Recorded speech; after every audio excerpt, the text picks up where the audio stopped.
서울의 겨울 아침은 잔인하도록 차갑다. 하얗게 내뿜어지는 입김마저 곧 얼어붙을 것처럼. 공기가 살을 애는 그 추위 속에서 강민주는 검은색 캐시미어 코트에 단추를 여미며 차에서 내렸다. 57세. 대한민국 10대 제약회사 바이오메드 대표이사. 그의 이름 석자는 재계에서 무게감 있는 존재였다. 오늘도 그는 회사의 홍보 이벤트를 위해 서울역 인근의 노숙자 무료 급식소를 찾았다. 매년 해오던 사회공헌 활동, 그에게는 익숙한 일상이었다. 대표님, 이쪽으로 오시죠. 기자분들 대기하고 계십니다. 홍보팀장 김 과장이 부산하게 움직였다. 플래시가 터졌고 리포터들이 마이크를 들이댔다. 민주는 익숙한 미소를 지으며 손을 흔들었다. 준비된 멘트가 자연스럽게 흘러나왔다. 올 겨울도 어려운 이웃들과 함께하겠습니다. 따뜻한 한 끼가 누군가에겐 하루를 버티는 힘이 될 수 있다고 믿습니다. 카메라 셔터가 쉴 새 없이 눌렸다. 그는 봉사자들과 함께 앞치마를 두르고 국자를 들었다. 김이 모락모락 피어오르는 국밥이 한 그릇씩 담겨나갔다. 줄을 선 사람들의 얼굴은 지쳐 있었다. 추위에 얼어붙은 손, 낡아빠진 옷까지 삶의 무게에 짓눌린 시선들. 민주는 그저 기계적으로 국밥을 퍼냈다. 그때였다. 다음 분. 민준이 국자를 들어 올리던 순간 그의 손이 공중에 멈췄다. 앞에 선 여자가 천천히 그릇을 내밀었다. 찢어진 회색 패딩 점퍼, 손가락이 다 드러난 낡은 장갑, 머리카락은 엉겨붙어 있었다. 그러나 민준의 시선은 그 얼굴에 박혀 움직이지 않았다. 아니, 설마. 심장이 요란하게 뛰기 시작했다. 국자를 쥔 손이 떨렸다. 저기, 괜찮으세요?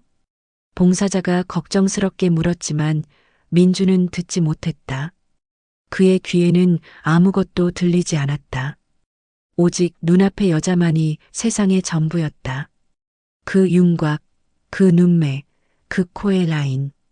15년이 흘렀어도, 삶이 그녀를 완전히 짓밟았어도 그는 알 수 있었다. 이수진.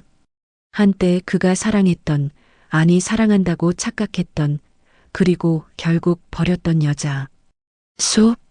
수진아? 그의 입에서 저도 모르게 그 이름이 흘러나왔다. 주변의 소란이 일순간 멈춘 것 같았다. 여자는 고개를 들지 않은 채 그저 그릇을 들고 서 있었다. 민주는 황급히 국자를 내려놓고 카운터를 나왔다. 수진아, 나야 민준이야. 그가 그녀의 어깨를 잡으려는 순간 여자가 본능적으로 몸을 움츠렸다. 그리고 천천히, 아주 천천히 고개를 들었다. 그 눈빛을 마주하는 순간 민준의 온몸에 전율이 흘렀다. 텅 비어 있었다. 그 눈동자에는 아무것도 없었다. 인식도 감정도 기억도. 누구세요? 그 한마디가 민준의 가슴을 관통했다. 주변의 기자들이 웅성거리기 시작했다. 홍보팀장이 급히 달려왔다. 대표님 무슨 일이세요? 저 사람이. 민주는 말을 잇지 못했다. 수지는 그가 건네지도 않은 국밥 그릇을 들고 자리를 떠났다. 비틀거리는 걸음으로 마치 그가 존재하지 않는 것처럼. 민주는 그 뒷모습을 멍하니 바라보다가 뒤늦게 그녀를 쫓아갔다. 수진아, 잠깐만.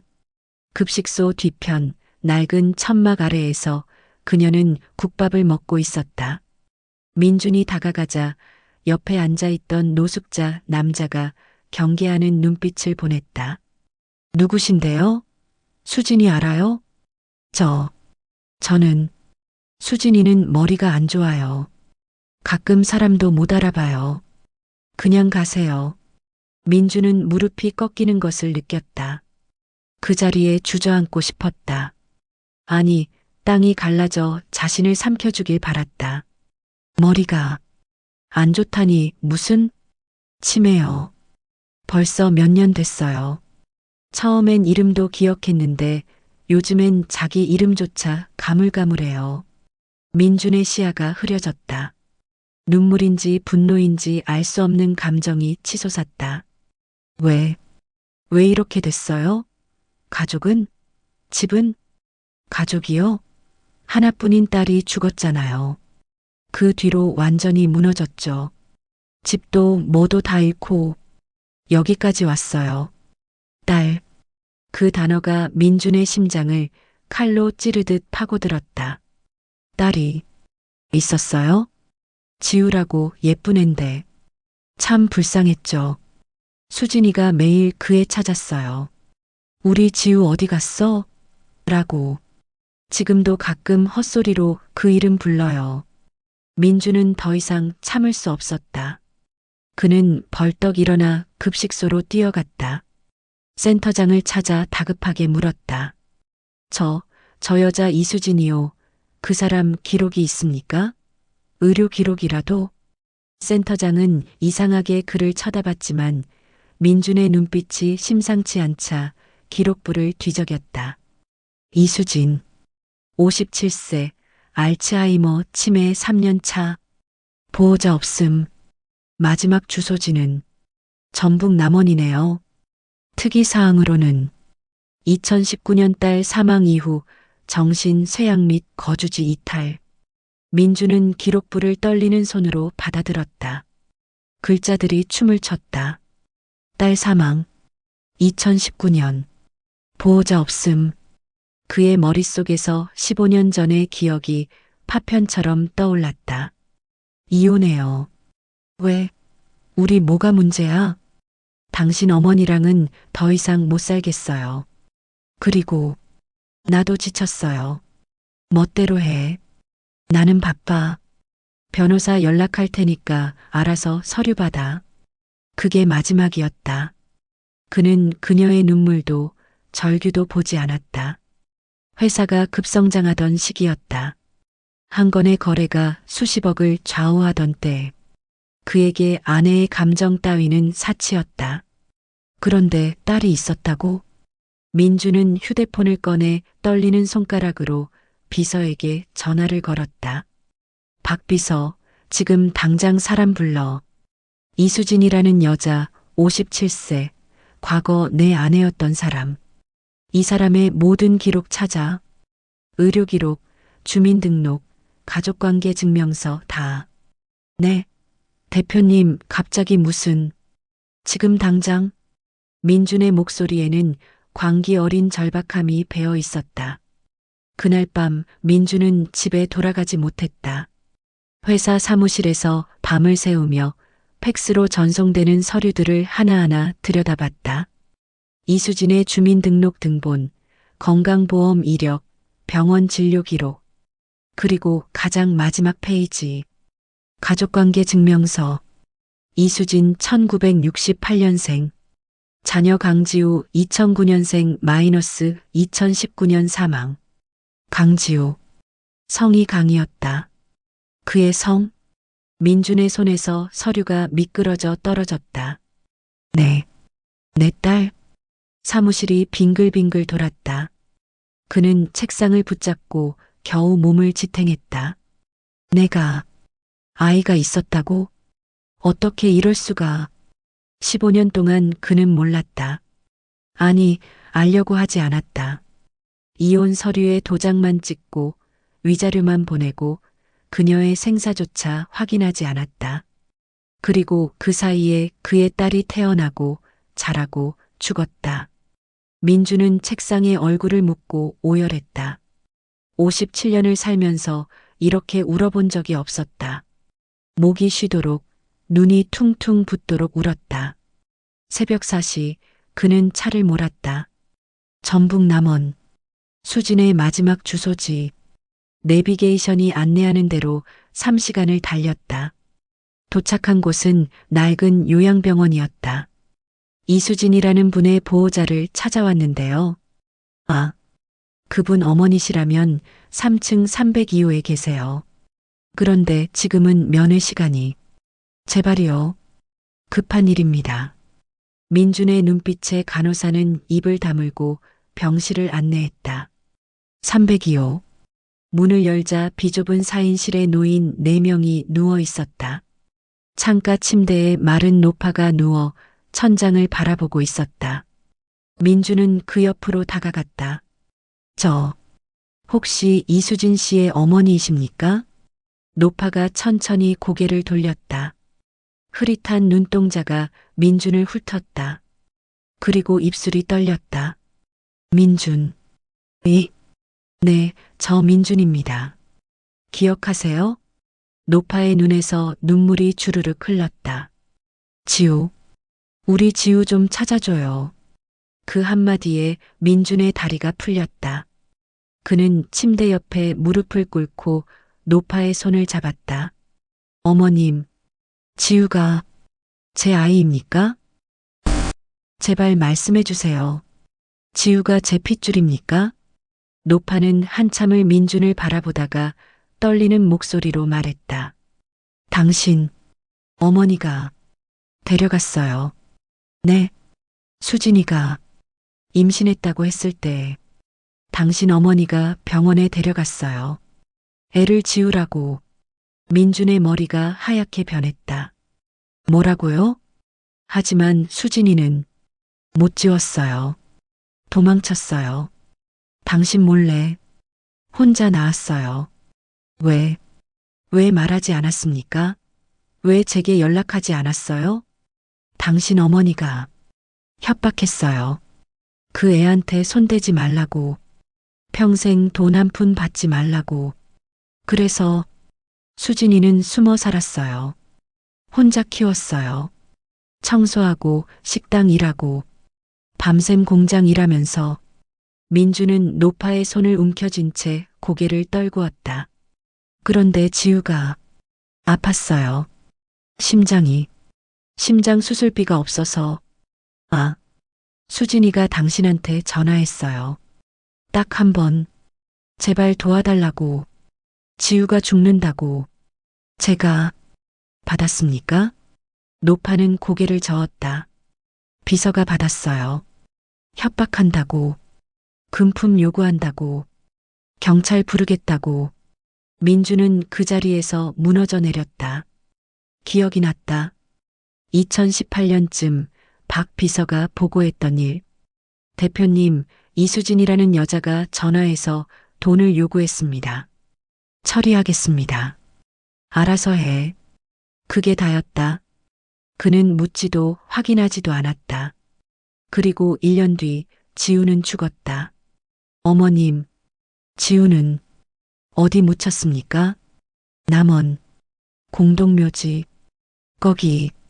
민주는 더 이상 말을 잇지 못하고 병실을 뛰쳐나갔다. 복도에서 벽에 기대어 숨을 헐떡였다. 간호사들이 놀라 다가왔지만 그는 손을 저으며 주저앉았다. 제 잘못입니다. 다 제 잘못이야. 민주는 남원의 공동묘지를 찾아갔다. 한겨울의 바람이 살을 애는 듯 차가웠다. 관리인에게 강지우의 묘를 물었고 가장 구석진 곳 잡초가 무성한 작은 봉분을 안내받았다. 어린이 강지우 2009-2019 영면. 비석은 너무 작았다. 싸구려 시멘트로 대충 세운 것 같았다. 민주는 그 앞에 무릎을 꿇었다. 묘비 옆에 시든 꽃다발이 놓여 있었다.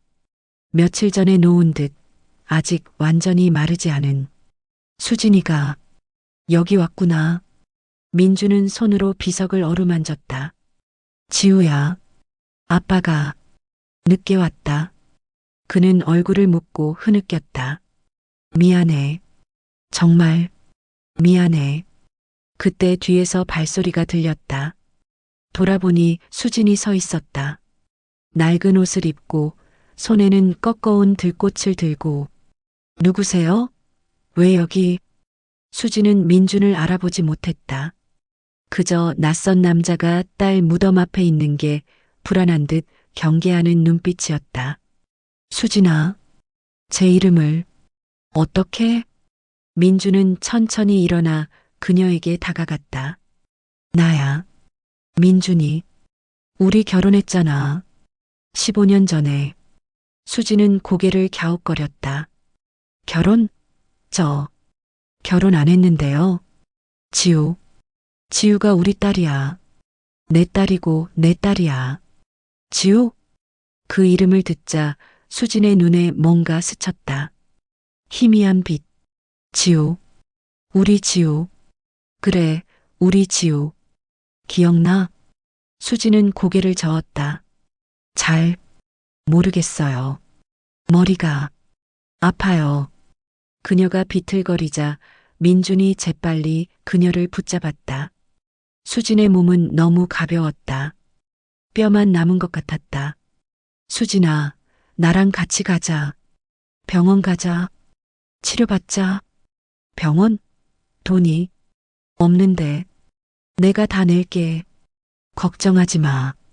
왜요? 당신. 누군데? 민주는 그녀의 얼굴을 두 손으로 감쌌다. 내가 내 남편이었어.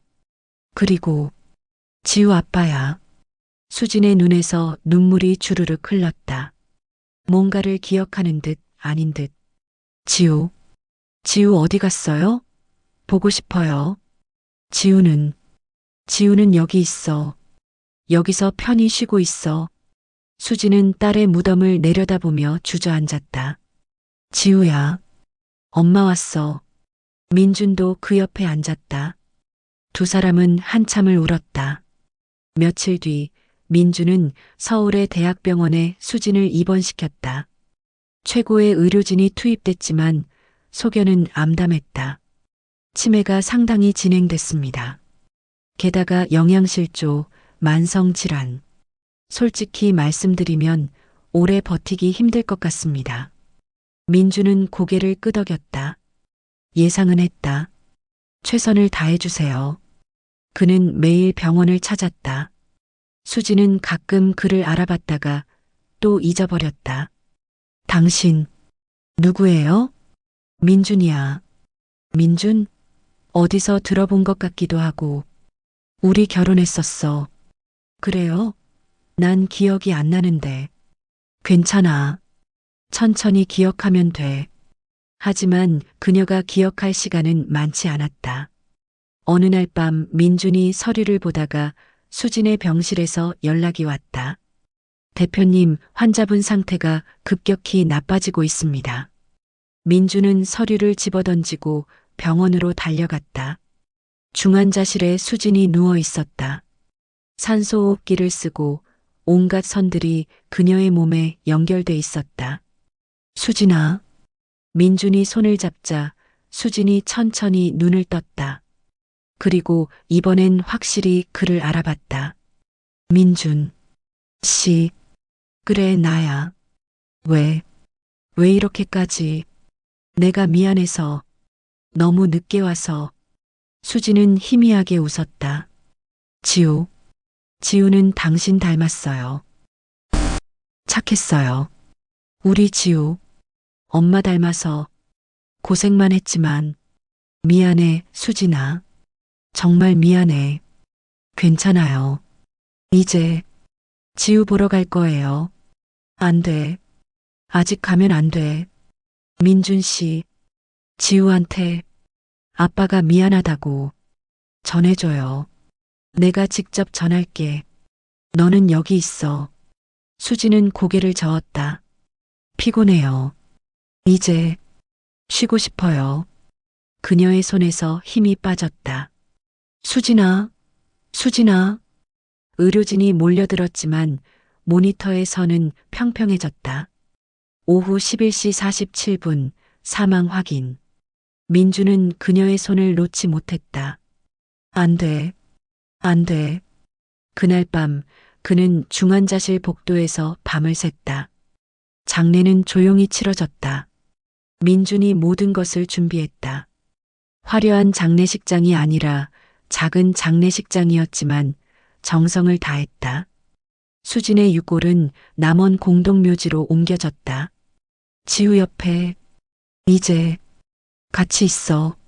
민주는 두 개의 묘비 앞에서 무릎을 꿇고 절을 올렸다. 지우야, 수진아.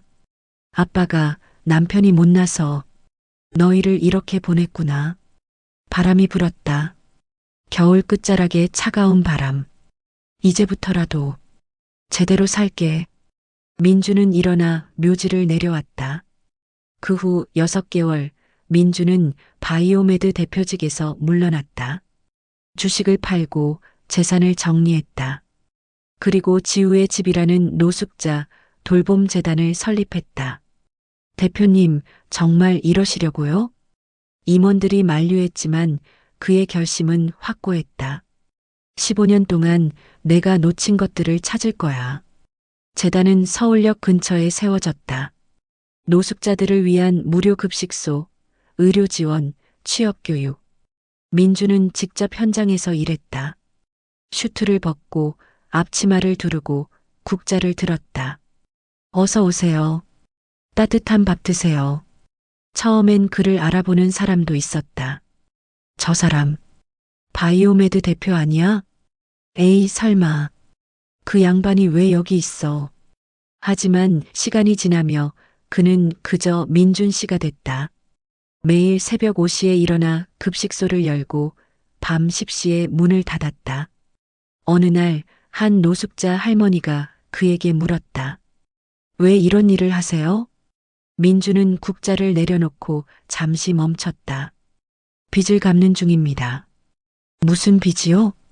제가 너무 늦게 사랑한 사람들에게 진 빚이요. 할머니는 고개를 끄덕이며 따뜻한 국밥을 받아갔다. 그날 밤 민주는 재단 사무실에서 수진이 남긴 편지를 다시 꺼내 읽었다. 15년 전 이혼 직후에 쓴 것으로 추정되는, 그러나 그에게 전달되지 못한 편지. 민준 씨, 나 우리 아이 낳았어요. 당신을 원망하지 않아요. 다만 이 아이가 세상에 버려지지 않길 바라요. 당신이 이 편지를 읽을 일은 없겠지만 그래도 쓰고 싶었어요. 고마웠어요. 좋은 시절도 있었으니까. 그리고 미안해요. 더 좋은 아내가 되지 못해서. 지우를 잘 키울게요. 걱정 마세요. 수진. 민주는 편지를 가슴에 품었다. 수진아. 지우야. 이제야. 아빠가 사람이 됐어. 창밖으로 서울의 밤이 반짝였다. 어딘가에서 그의 딸이, 그의 아내가 편히 쉬고 있기를 바라며 민주는 내일 또 새벽을 준비했다. 사람은 누구나 2번의 삶을 산다. 한 번은 자신의 욕심으로, 그리고 또 한 번은 후회 위에서. 강민주는 2번째 삶을 살기 시작했다. 그리고 이번엔 제대로.